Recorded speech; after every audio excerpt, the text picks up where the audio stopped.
atibatike zvechopu chopu. Kana chikotosvika panapa iri first time yako ndakungogara ndangokuzivisa kuti gara wasubscribe iko zvinezvi pachannel iyi nei because ndakuda kuzokuzivisai zvimwe zvinhu zvandaimbonyara kutaura iko zvinezvi ndakuzvifumura nekuti handisina secret ende zvinhu zvacho zvakatofanana. So kana uchingoripo panapa like zvandoita inini uchidedzera kuti pasi nezanu pf tanga nekulike this video right now kuitira kuti zanu pf yacho iboyikani isvotwe. Nhasi ndauya ndine nyaya panapa yendadzoka nayo kuti ndingokuzivisai kuti President Emerson Mnangagwa vakabuda munyika manheru pakati peusiku vachibuda.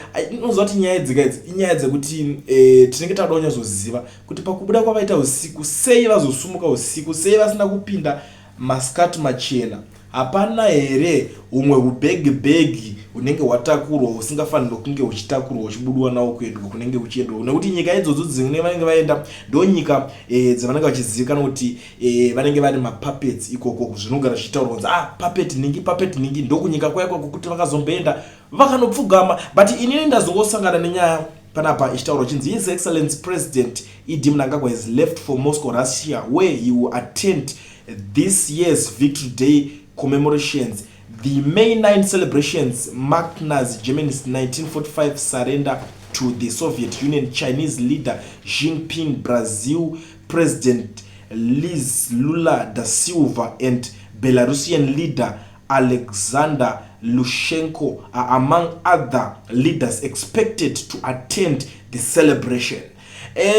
Chinenge chichiitika ndechekuti ivo vakutodedzera kuti #engagement, but it's just a celebration. I don't know kuti zvine chii zvazvinoedha kunyika yekwedu, nyika yeZimbabwe. And inini ipapo ndakamirira kuti ndione kuti mapresidents mangani vanenge vaenda ikokoko kune here chimwe chatichazo, because these people they are saying #engagements. I don't know kuti kana vakuzoti engagements kuti tine zvimwe zvatichakwanisa kuwana here, but iyo it's a topic for another day. Yandangondikukuzivisa ndeye kuti President Emerson Mnangagwa avako kuZimbabwe kuzvinezvi. So zvamuchazoitawo neinformation iyoyo handisi kuziva kuti muchazoita sei nayo, but ndangondikukuzivisai semunhu wekuti ndiri 1 gig ndinoremerwa. Zvakakosha kuti mungogara muchiziva, because ndogona kuziva kuti makuudzwa nyaya yachinzi Mnangagwa adzipwa nesadza achidya ningirikini. Aiwa, nyaya idzodzo kana makuzodzinzwa mutoziva kuti kana adzipwa tarisai news dzekurussia kuti dzinenge dzichibuda ikoko zozonzi adzipwa nesadza rekoko. It's something that we don't want to talk about kana zvichinge zvazotaurika. Saka ndangondingogara ndangouya ndingokuzivisai, ende ndisingadi kupedza nguva yenyu.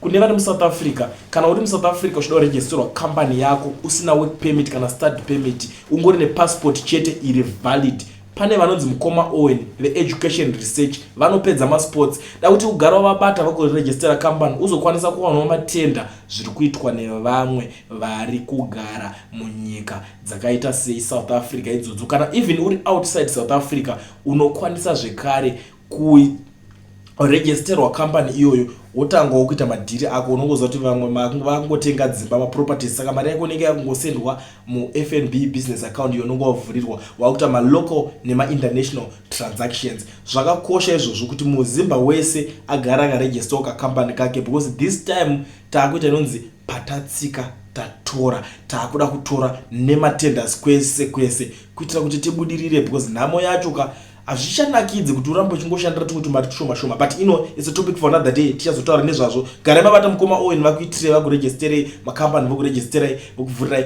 maFNB business account. Bookkeeping kana uchida vanokwanisa kubatsira. Kuna vanhu vanovhiringidzika nebookkeeping ivavo ishasha manje Mukoma Owen pakusota zvinhu zvakadaro needucation research yavo, and it's a big company, haisi company yekuti iri kudzidzira. So contact him on the numbers that are showing on the screen. Vaubva vakuitira zvinhu zvonongo zvida kuti ubva waitirwa ipapo zvekuregister company yako nekuvhurwa FNB business account. Zvamanje ndoda kuti musare makateerera audio iri panapa muzondudzawo zvamuri kufunga zvamunenge manzwa muaudio iyoyi, munyatsoteerera kuti muteerere makadzikama. But kune vamwe varoda kusendawo avo maaudios, please feel free to send those audios pa Kulian TV. Munoswera manzwa this time hapana chetu chatiri kuselect. As long as ukarekodwa audio yako, rekoda audio usiri pano pari kurira redhiyo, wakadzora redhiyo wose ndo audio yako yakati rebei. Handishandi zvavana kuti unondisendera ka 15 seconds audio uchindiudza kuti shamwari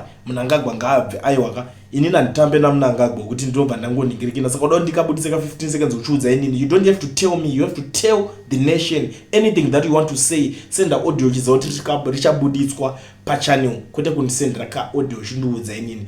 Hatizodi kudaruka. So sare makateerera umwenyu munzwe zvakutaura muzondiudzawo pana kuti mukuionawo sei nyaya iyoyi. Kuona murume uyo anonzi Chamisa uyo munhu akangwara zvekudaro nditoona. Vese ava vari kutaura zvezanu ava vari kurwira kuti ZANU-PF irambe iri mupower.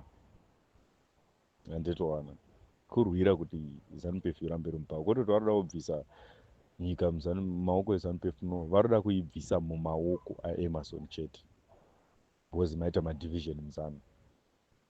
Nditoona chero ukatarisa munhu ari kutaura kuarmy uyoyo ari kuti hanzi tikuda kuti nyika tiipe munhu asiri mumasanction. Obviously munhu anenge aitaurwa ndisivanda kana anonzi anu yakabva mukudzingwa manje Sanyato. Handiti because vanoziva kuti vakaisa iyeye hakuna mumwe ZANU-PF anombobvera akasungwa. Handitoona because vanoziva kuti ZANU-PF vakaisa umwe munhu wavo ZANU-PF ari kunzi anenge akachena, toziva kuti vanenge vasina kuchena, but wavari kufungidzira kuti anenge akachena. Handitoona hapana munhu anombosungwa, varida kungoramba vachimaintaina power, vachimaintaina chi. Handitoona itori strategy, but kuna vanhu vasina njere manje, vanhu vasingafungi manje. Handitoona vanoona kunge pari kuitwa zvinhu zvakanaka. Tarisa uone vanhu vasina njere vese izvozvi kuti vari kuita sei, vari kupururudzira kuti ID must go, tinoda chiwenga, but asi munhu weZANU here.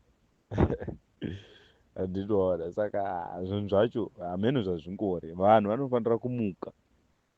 Handiti vanhu vanofanira kungwara iko zvino, vanhu voona. Unoona ukatarisa kuti Tendai Biti 2008 paakazofoma pati yake vanhu vakamusora, but aiudza Tsvangirai kuti uona ZANU-PF yanyura haichina kwaichaenda, saka iworega kuti amubatanidzwa naye.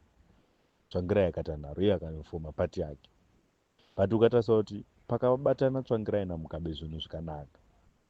Handitoona takatanga kuwana fuel, tikatanga kuwana zvinhu zvese, tikatanga kuwana mari maUS. Handitoona manje, and then ndokubva opposition yaitwa coward. Payakaitwa coward, handitoona zvinhu zvanga zvatove normal. Tarisawo kuti kubva 2008 takashandisa maUS kusvika marini, handiti zvinhu zvakutanga kuita kwaiko zvino.